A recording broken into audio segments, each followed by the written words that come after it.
Дариға Назарбаева Лондондағы ең қымбат әрі тарихи мүлкін америкалық зейнеткерлерге сатқан.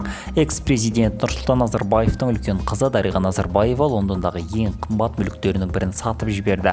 Бейкер-стрит көшесінде орналасқан бірнеше ғимарат ең құнды нысанға жатады, себебі мұнда әйгілі Шерлок Холмс пен дәрігер Ватсон тұрған деген дерек те бар. Дариға Назарбаеваға тиесілі құнды ғимараттардың сатылғанын Выход к морю телеграм арнасы жазды. Дерекке сүйенсек, Лондонның Бейкер-стрит көшесіндегі бір қапталы, яғни 215 үйден 237 ғимаратқа дейінгі нысандар түгелдерлік экс-президент қызының мүлкі көрінеді. Тіпті бұл ақпарат 2015 жылы Global Witness жобасының зерттеу аясында белгілі болған. Ондағы жазба бойынша Дариға Назарбаева аталған мүлікті 185 миллион евроға немесе 84 миллиард теңгеге сатып алған.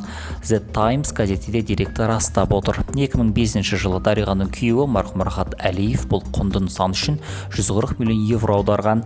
Кейін мүлік Дариға Назарбаева мен ұлы Нұралы Әлиевтің құзырына өткен. Көшедегі бұл ғимараттардың ерекшелігі тарихи құндылығында болып отыр.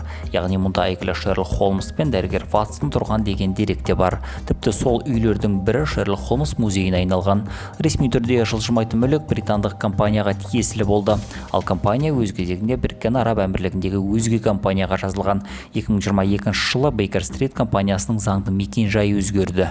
Бірден 4 директор жұмыстан шығарылды. Ал олардың орнына жаңа басшы Джош Баумгартен және Адам Шварц есімді америкалықтар келді. Осылайша олар Лондондағы компания атынан тіркелген мүлікті 110 миллион евроға сатып алған. Сонымен қатар ақпаратта бұл өзгерістердің екінші жағы да жазылып отыр, яғни экс-президент қызы өз мүлкінен айырылмау үшін жалған сценарий ұйымдастырған деген дерек те бар. Өзіне тиесілі компания басшыларымен атауын өзгертіп, жалған алып сату процесін ұйымдастырмасына кім кепіл деп қорытындылаған.